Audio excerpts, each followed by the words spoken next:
नमस्कार दोस्तों, आप देख रहे हैं अतिथि देवो भव। सबसे पहले आप सभी का हमारे शो में हार्दिक स्वागत है। साथियों, आइए आज एक ऐसे व्यक्तित्व से आपको रूबरू कराने जा रहा हूं जो कला के क्षेत्र में तो जुड़े हुए हैं। बहुत बड़ा नाम है उनका। भोजपुरी के रंगमंच पर आपने ऐसे बहुत सारे नाटक आपने खुद किए भी हैं एज एक्टर, और लिखे भी बहुत हैं। भोजपुरी कुछ फ़िल्मों में भी आपने एक्टिंग की है, टीवी सीरियल में भी आपने बहुत सुंदर-सुंदर अभिनय किया है। डीडी वन में कहो या फिर देश के कोने-कोने में जाकर एक नाटककार के तौर पर आपने पूरे देश में अपनी अभिनय के लोहा मनवाया है। ऐसे व्यक्तित्व जिनका व्यक्तिगत जीवन भी बहुत ही सुंदर, अपने एक ऊँचे पोस्ट के ओहदे पे रहते हुए भी देश की, समाज की सेवा में आप लगे रहे हैं। व्यक्तिगत जीवन आपका सुलझे हुए विचारों से जुड़ा हुआ है। आप समाज के प्रति बहुत कुछ अच्छा सोचते हैं, इसीलिए आप राइटर भी हैं, डायरेक्टर भी हैं और एक अच्छा नाटककार भी हैं, और उससे बड़ी बात, आप जीवन के कलाकार हैं। आइए आपको सीधा ले चलता हूँ महेंद्र प्रसाद सिंह जी के पास। महेंद्र जी, आपका बहुत बहुत स्वागत है हमारे शो में। धन्यवाद। धन्यवाद। आपके बारे में हमने सुना और कुछ देखा भी। बहुत अच्छा लगा आपके व्यक्तित्व के बारे में। 1 मिनट आपकी कुछ झलक सुना मैंने, तभी से मुझे लगा कि आप एक अच्छे विचार और बहुत सुंदर व्यक्तित्व के धनी हैं। शुरू करते हैं सबसे पहले आपके बारे में जानने की कि आप अगर कहें कि आप हैं कौन, कौन हैं आप, तो एक डेजिग्नेशन बताने की बात होती है। कोई कहता है मैं एक डॉक्टर हूँ, कोई इंजीनियर हूँ, वकील हूँ, वगैरह वगैरह। तो अगर आपको हम ये पूछें परिचय के तौर पे कि आप कौन हैं, आप क्या करते हैं, तो क्या थोड़ा सा इस देखिए, पर। अभी तो मैं हम्म, आपके हम्म, प्रशिक्षण से शीघ्र ही लौट के आया हूँ। मैं हाँ कहूँगा कि एक मैं साधारण आत्मा हूँ हाँ, वो तो है। और मेरा कर्म रहा है, हाँ हाँ। एक किसान का हम्म बेटा हो हम्म हम्म हम्म रहा। हम्म बचपन में मेरे हम्म पिताजी शिक्षक थे, हम्म गांव में पढ़ा। हम्म वहाँ से उठ करके मैं हम्म स्टील अथॉरिटी का एक हम्म मशहूर प्लांट, बोकारो स्टील प्लांट में हम्म सीनियर ऑपरेटिव ट्रेनी के पद पे आया। हम्म उसके बाद मेरा 6 साल बाद मेरा सिलेक्शन हुआ मैनेजमेंट ट्रेनी एडमिनिस्ट्रेशन में, हम्म और मैं प्रशासन में आ गया हम्म स्टील अथॉरिटी के। हम्म नाटक, चूंकि मेरी माता जी बहुत अच्छी अभिनेत्री थी, हम्म गांव में ही करती थी, बहुत हम्म अच्छा करती थी। हम्म मेरे भाई को विरासत में मिला, हम्म और मेरे भाई मेरे गुरु रहे। हम्म आज वो नाटक के क्षेत्र में नहीं हैं, हम्म वो बड़े पद पे हैं और हम्म उनकी अपनी संस्था है, ट्रेनर हैं, इंटरनेशनल फिल्म के ट्रेनर हैं। हम्म तो नाटक मेरा पैशन रहा। मैं 20 साल की उम्र में आकाशवाणी पटना का आर्टिस्ट रहा। आज भी मैं दिल्ली ऑल इंडिया रेडियो का बी हाई आर्टिस्ट हूँ। तो मैं लिखता भी रहा नाटकों को, निर्देशित भी करता रहा, और अभिनय तो करता ही था। 26 साल की उम्र में मैंने एक संस्था बनाई, और वो संस्था रंगश्री के नाम से आज भी दिल्ली में है। 1978 में मैंने बोकारो स्टील सिटी में उसकी स्थापना की, एक भोजपुरी नाट्य संस्था के रूप में। भोजपुरी चूंकि मातृभाषा है, अच्छा। तो कहते हैं ना कि चैरिटी बिगिंस एट होम। हाँ, जो अपनी वैसे आपका। मातृभाषा हाँ हाँ, का कदर नहीं किया, सही वो किसी बात है। भाषा का क्या कदर सही बात है। करेगा। जन्म कहाँ हुआ आपका वैसे? मेरा जन्म बिहार के आरा शहर के पास ही, भोजपुर अच्छा जिला अच्छा। है, गांव में हुआ। बीएससी तक पढ़ाई तो गांव से किया, फिर एलएलबी किया, एमएसडब्ल्यू किया, post graduate diploma in mass communication and journalism भी किया। तो ये सब तो पढ़ाई लिखाई।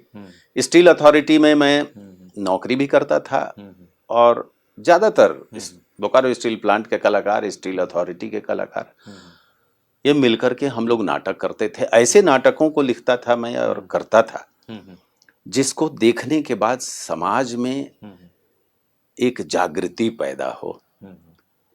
और जब तक आदमी के हृदय तक बात नहीं पहुंचती, बदलाव नहीं आता सही है। बात।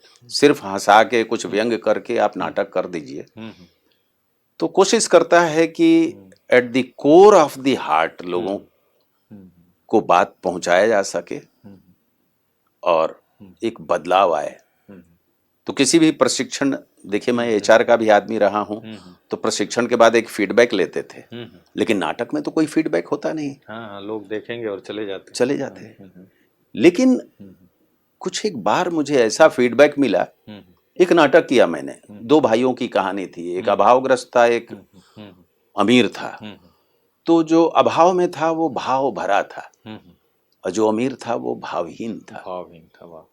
वो गरीबी में जो अभाव में रहता था, उसी की कहानी थी।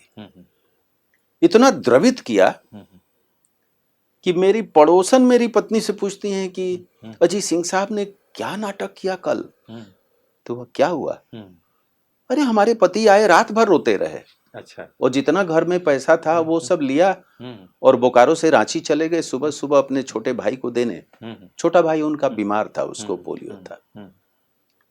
तो ये सुनकर के मेरा हृदय द्रवित हो गया। कई बार मेरे मन में भी प्रश्न आता था कि लोग नौकरी करते हैं, उसके बाद कई लोग कोचिंग चलाते हैं, अच्छा पैसा अर्जित करते हैं। मैं तो ना अपने बच्चों को समय दे पा रहा था, ना कोई कुछ अर्जित करता था, और पद भी ऐसा था और चरित्र भी ऐसा था, माँ बाप ने निर्मित किया कि मैं एक पैसा नाजायज नहीं कमाता था।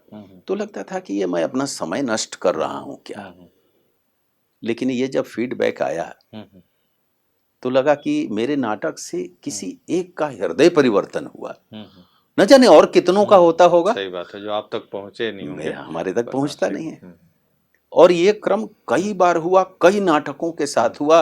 उसके बाद तो मैं आश्वस्त हो गया हूँ कि जो मैं करता हूँ सही करता हूँ। प्रॉपर है ना जी। किन किन विषयों को लेकर के आप नाटक लिखते भी हैं और करते हैं? जी, मेरे ऐसे नाटक मैंने तो 10 से 15 लिखा है। 10 तो भोजपुरी में लिखा है, चूंकि भोजपुरी समाज को मुझसे अपेक्षा है। भोजपुरी नाटक लिखता हूँ, मेरी मातृभाषा है। हिंदी में भी लिखा है। प्रकाशित अभी तक 4 ही नाटक हुए हैं, जिसमें 3 बिहार के विश्वविद्यालयों में जहाँ भोजपुरी की पढ़ाई होती है वो सिलेबस में है। अच्छा। एक तो मास्टर डिग्री में है। तो इन नाटकों का विषय वस्तु जो है, जो हमारे दृष्टिकोण से समाज में जो विसंगति है, जिस पर मुझे लगा कि इस पर बहुत जरूरी है नाटक करना, उस पर मैंने लिखा। जैसे कि दहेज बहुत ही गंभीर विषय रहा। बढ़ता हुआ अनियंत्रित संतानोत्पत्ति। तो मैंने पहला नाटक लिखा बिरजू के ब्याह, जिसमें दिखाया कि लड़का का बाप है तो किस तरह दहेज के लिए अपने आप को झूठे शान शौकत को दिखाता है, और कैसे दहेज निकाला जाए, लिया जाए लड़की वाले से, उसकी भूमिका रचता है। और वहीं जब वही व्यक्ति जब सुनता है कि उसकी बेटी के घर वाले उसको प्रताड़ित कर रहे हैं दहेज नहीं देने के लिए, वो विह्वल हो जाता है। तो ये कंट्रास्ट कि एक ही व्यक्ति कैसे जब लड़की का बाप बनता है तो तिलमिला उठता है, और वही आदमी, ये दोहरा चरित्र कब तक चलेगा। इसलिए दर्शकों जागो, अपने आप को समझो, इस समाज को बदलो। ये इस भावना के साथ मैंने किया। बहुत सुंदर भाव से। और प्रभु की कृपा, नटराज तो शिव बाबा है। बराबर है, सही बात है। बहुत ख्याति मिली इससे। और देश के दूर दूर कोने में जहां भी अखिल भारतीय स्तर विश्व भोजपुरी सम्मेलन हुए, अखिल भारतीय स्तर के सम्मेलन हुए, वहां हमारे नाटकों का मंचन होना शुरू हो गया। तो बोकारो से मैं जगह जगह दूर दूर तक जाता था। उसी तरह से दूसरा नाटक जो पॉलिटिक्स और चुनाव में, जो चुनावी ये जंग में सारे मूल्यों को ताक पे रख के जिस तरह का वो तांडव होता था पैसे का, उससे मैं बड़ा दुखी था। खास करके तब जब जनता सरकार चली गई और इंदिरा गांधी फिर से आ गई, तब मैंने कचोट नाटक लिखा। कई लोगों ने कहा कि आपकी नौकरी चली जाएगी। मैंने कहा कि ये दिल की पुकार है, दिल की भावना है, मूल्यों के साथ समझौता नहीं करना। हाँ, ये हमारे मूल्य हैं। और मैंने किया। वो नाटक आज मास्टर डिग्री में वो पढ़ाई होती है बिहार के विश्वविद्यालय में, कचोट, बहुत चर्चित हुआ। तीसरा जो मैंने अभी जिस नाटक की बात कही कि दो भाइयों की कहानी, टूटते हुए परिवार, आज जो परिवार एक इतनी मजबूत संस्था रही है और आज भी है, उसका विघटन हो रहा है। क्यों? क्योंकि हम शहरों में जा रहे हैं और घर में माँ बाप रह जाते हैं। तो ये इतनी मजबूत संस्था अगर टूट जाएगी तो समाज कैसे मजबूत होगा? और समाज मजबूत नहीं हो तो राष्ट्र कैसे मजबूत होगा? तो मैंने सोचा कि एक भाव पैदा करें एक दूसरे की मदद के लिए, तो उसी कहानी को मैंने लिखा। बसमतिया चाउर के नाम से वो प्रकाशित हुआ। अच्छा। और अभी जो लास्ट में अभी प्रकाशित हुआ, और मैंने हर नाटक को बार बार मंचित करके उसको हर मानस पटल पर पहुंचाने की कोशिश की, और तब प्रकाशित किया है। नहीं तो हमारे नहीं तो किताबों में सिर्फ लिखे हुए रह एक बार सोचा लेखक ने लिख दिया, उसके बाद तो वैसे वो रंगमंच पे खड़े नहीं उतर पाते हैं। सही बात है। 57 प्रस्तुतियों के बाद मैंने एक नाटक लिखा अभी हाल में, बबुआ गोवर्धन। अच्छा। कि कैसे एक गांव का लड़का पैरवी और घूस के बल पे वो नौकरी खोजने के लिए आता है अपने उच्च अधिकारी जीजाजी के पास। अच्छा। और जीजाजी देखते हैं कि उसमें क्या क्या गुण है, उद्यमी के गुण हैं, और फिर उसको मोटिवेट करते हैं कि तुम जॉब सीकर मत बनो, don't be a job seeker, be a job provider. तुम्हारे अंदर इतनी क्षमताएं हैं, इतना गुण है, सकते हो। और वो लड़का बन जाता है। अच्छा। तो ये कहानी है और ये यूथ को बड़ा मोटिवेट करता है। मैंने इसकी हिंदी में भी प्रस्तुतियां की, अरुणाचल प्रदेश, असम, राजस्थान और देश के 8 राज्यों में मैंने किया इसका मंचन, और इसको भोजपुरी में भी प्रकाशित किया है, हिंदी में भी अनुवाद हो चुका है, कन्नड़ में भी अनुवाद हो चुका है। एक कन्नड़ भाषी ने देखा इसको अरुणाचल प्रदेश में और हमसे अनुमति मांगी। तो इस तरीके से आगे और क्रम में लाइन में है, अगले नाटक हमारे अनुदित हो रहे हैं। और महेंद्र जी, आपने बस एक मंचन नाटक का काफी देश के कोने कोने में किया, टेलीविजन में भी इसका देखिए, टेलीविजन में मैंने अपने नाटकों का, बिरजू के बियाह मेरा पहला नाटक था, बहुत लोकप्रिय रहा। जब रांची में मेरा मंचन हो रहा था तो रांची दूरदर्शन वालों ने बहुत सारा टीवी कैमरा बहुत सारा लगा दिया। तो मेरे बड़े भाई ने कहा था कि देखो, ऐसे ही बिना एग्रीमेंट के किसी को प्रकाशन का राइट मत देना। तो मैंने उनसे पूछा कि भाई, आपके साथ तो कोई एग्रीमेंट नहीं है, आपने लगा दिया कैसे? तो बोलेगा ऑर्गेनाइजर्स ने बुलाया ना, ऑर्गेनाइजर्स का इस पे राइट कोई नहीं है। हाँ, उनका एक बार अपने तो हो फिर गया, उसके बाद ऑर्गेनाइजर कुछ नहीं कर सकते। तो फिर उन्होंने कैमरा हटा लिया। अच्छा। तो मेरे नाटकों पे बेशक एक अंजन टीवी है, उस पर मेरे 2 नाटक टेलीकास्ट हुए। उन्होंने उसका टेलीकास्ट का राइट लिया और शूट किया अपने यहाँ। तो वो अलग नाटक है। वो एक दरोगा जी वाह वाह करके है और दूसरा है खुदा न खास्ता। तो ये दोनों नाटक वो भी सोशल इशू पे है। खुदा न खास्ता जो नाटक है जेंडर इक्वलिटी पे है, कि आप घर में घरेलू हिंसा करते हैं, महिलाओं को आप अपने बराबरी का दर्जा नहीं देते हैं। अगर स्थिति बदल जाए, आप उसकी जगह चले जाएं और पुरुष महिला की जगह चले जाए, तो क्या स्थिति पैदा होगी, ये कल्पना करो। और मैंने एक कल्पना में सपने का दृश्य दिखाया कि पत्नी हो गई, पति की जगह वो पुलिस इंस्पेक्टर हो गई, और पति घर का सारा घरेलू कामकाज किचन में परेशान रहता है, झाड़ू पोछा लगा रहे हैं, तो बर्तन साफ कर रहे हैं। जो उसकी परेशानी है उससे वो तिलमिला उठता है, भगवान को पुकारता है और इतना परेशान हो जाता है वो सोचते सोचते सपने में कि जब जगता है तो वो रोता है कि मैं तुमसे क्षमा चाहता हूँ, अब मैं कभी नहीं ऐसी गलती अब समझ में आ गया कि देखो, तो बड़ा ही सुंदर वो नहीं, बहुत सुंदर, ये नाटक अच्छा बन पाया। और ये नाटक के जरिए दिल तक पहुंच जाती है हाँ, बात, और हाँ। अभिनय के क्षेत्र में अगर दिल। और दूसरा तो हम्म, हास्य था, हम्म, पुलिस व्यवस्था पे चोट थी, हम्म, दरोगा जी वाह वाह, हम्म, कि कैसे नाजायज हम्म, तरीके से लोगों को तंग करते हैं पुलिस हम्म, वाले। हम्म, तो वो 2 नाटक अंजन टीवी को हमने दिया था, दावे। मंचित भी किया, कई बहुत बार सुंदर। मंचित किया। एक बहुत अच्छी बात आज मुझे जानने को मिला कि वैसे टेलीविजन में अगर आपने अपना एक सारे नाटक का मंचन कर दिया तो वो फिर टेलीविजन का हो जाता है, और वो जब चाहें जी, उनका कॉपीराइट अपने हाँ, पास। वो लेकिन करते हैं कई बार लेकिन उसका। आप खुद ही मंच में जाकर, शहरों में जाकर, तो इसका शायद ज़्यादा प्रभाव पड़ रहा है, अच्छी बात है। हाँ, फेस टू फेस अगर फिल्मों में आपका।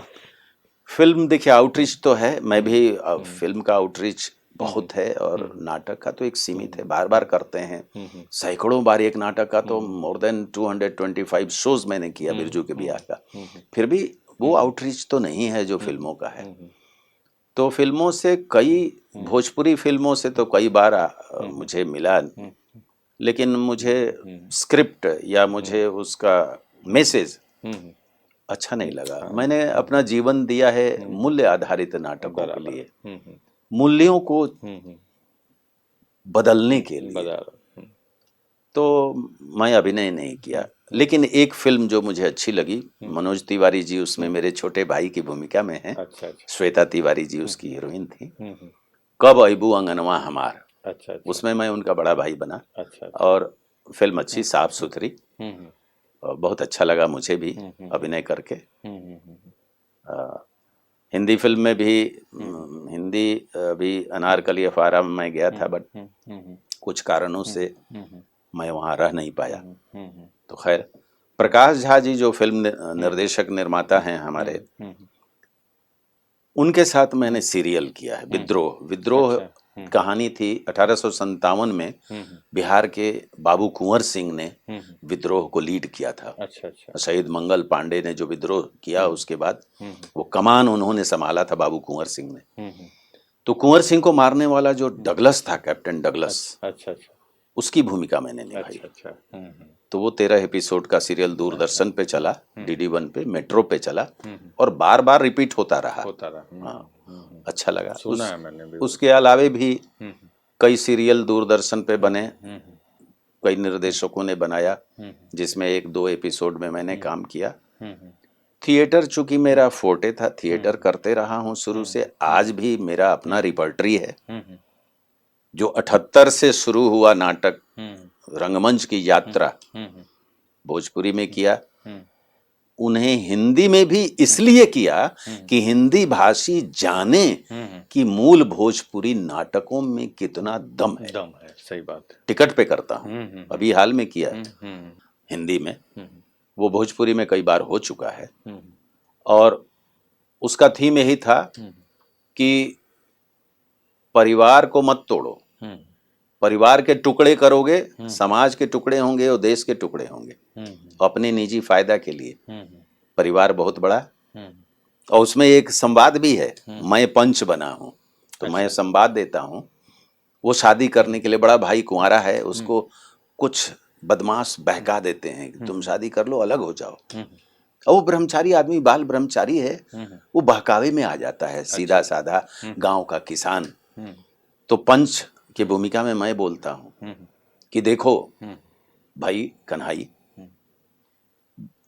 भगवत गीता में एक प्रसंग आता है कि अर्जुन पूछते हैं भगवान श्री कृष्ण से कि अथ केन प्रयुक्तो अयम पापम चरति पुरुष अन्निच्छन्नपि वार्ष्णेय बलादिव नियोजित। मतलब कि हे भगवान, हाँ, क्यों हम नहीं चाहते हुए भी पाप कर्म में नियोजित हो जाते हैं, प्रवृत्त हो जाते हैं, ऐसे जैसे कोई बलात् धकेल दिया हो। तो जानते हो भगवान श्री कृष्ण ने क्या कहा? भगवान श्री कृष्ण कहते हैं, कामेश क्रोधेश रजोगुण समुद्भव महासनो महापापमा विद्येनम इह वैरिणम। अर्थात रजोगुण से पैदा हुआ काम ऐसा चीज है, ऐसी चीज है जिसके पूर्ति नहीं होने से क्रोध होता है, और ये सबसे बड़ा इंसान का वैरी है, जो महाविनाश और महापाप का कारण है। इसलिए तुम सोचो, किसी के बहकावे में आकर अपने परिवार को मत तोड़ो। मत तोड़ो, वाह भाई, परिवार मत तोड़ो, बहुत सुंदर। तो मैं कोशिश करता हूं कि अपने शास्त्र, अपने धर्म ग्रंथ, उनके उदाहरणों से या ऐसी कहानियों से एक प्रेरणा समाज में दूं अपने नाटकों के माध्यम से, जिसकी बहुत जरूरत है। बहुत सुंदर, अच्छा लग रहा है महेंद्र जी आपकी बात सुन के, और आपके जीवन के जितने भी नाटक आपने किए हैं और रियल लाइफ में भी आप एक अच्छा नाटक कर रहे हैं। कहते हैं ना, वैसे तो इस दुनिया में जो भी आए हैं सब रंगमंच में आए हैं और नाटक कर रहे हैं, और लेकिन उसमें पार्ट भी स्पेशल हो, हीरो का पार्ट जिसे कहते हैं, जो समाज के लिए मार्गदर्शक बन करके करें, बहुत बड़ी बात है। महेंद्र जी, आप ब्रह्मा कुमारीज में आए हैं, हेडक्वार्टर में, पहली बार आना हुआ आपका?